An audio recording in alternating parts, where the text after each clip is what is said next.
Hello, and welcome to Hacking 101, creating a hacking lab. Nah, I'm kidding, guys. I am not that boring and monotonous, and this course is not going to be boring and monotonous, and I think we're going to have a lot of fun. So, first of all, before we get started, I want to thank you for purchasing this course. I truly, truly appreciate it. And what you signed up for here is to learn how to create a hacking lab. So the big benefit here is, look, I get it. People are ethical hacking right now is huge, and people want to get in the field and learn how to do it. The worst thing you can do is go out and try to hack a live website. And the big benefit here is you're going to be able to have your own hacking environment in a controlled lab type of setting where you can hack away, continue learning, and when you're there, you can go out into the real world and get contracted and get approved to do hacking on a website.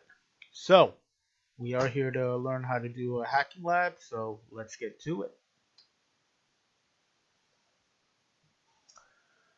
So, right up front, let's talk a little bit about the game plan here, okay? The introduction and agenda. So, first thing, I'll give you guys a quick disclaimer about this course, about your actions, my actions, things like that. Then we're going to talk a little bit about me, your instructor, who I am, what's my background look like, both from a professional standpoint and an educational standpoint, and why I think I am somewhat qualified to teach this kind of course. Third, let's talk about what you should do. So these are going to be takeaways that I've always kept in mind as I've been doing this type of work. It's something you should keep in mind as you continue to test, continue to grow in this type of field. And then we're going to get into the real deal. We're going to be setting up your hacking environment. So we're going to talk about what virtualization is. I will walk you through the process of setting up a virtualized environment. And then we're going to start setting up the vulnerable machines. We're going to do that in three different phases. Number one, we'll talk about what it is that you're installing. Number two, we're going to do a demo of the installation process.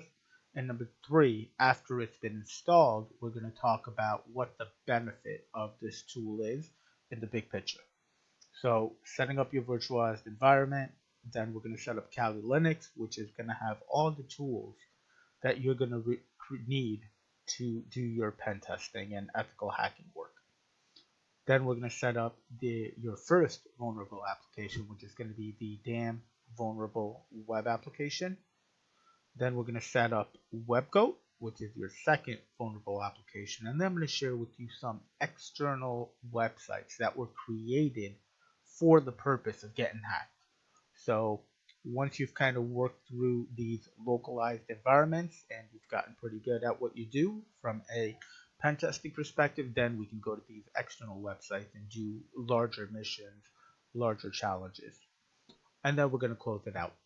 So with that said, let's go ahead and get started with the disclaimer. Okay, so I have to put this out there, and I need for you to understand that this course is for educational purposes only. So the interesting thing about this one line is that by me putting this out there, it absolves me from any wrongdoing that you may do. But it does not absolve you from any wrongdoing you may do. So please, please understand that I am teaching you this based for educational purposes only. So ultimately, I think your goal here would be learn it, get really good at it, utilize it as much as you want, and then get into the field and get contracted and get written approval. So I'm going to harp on this a little bit more later, but please understand this course is for educational purposes only.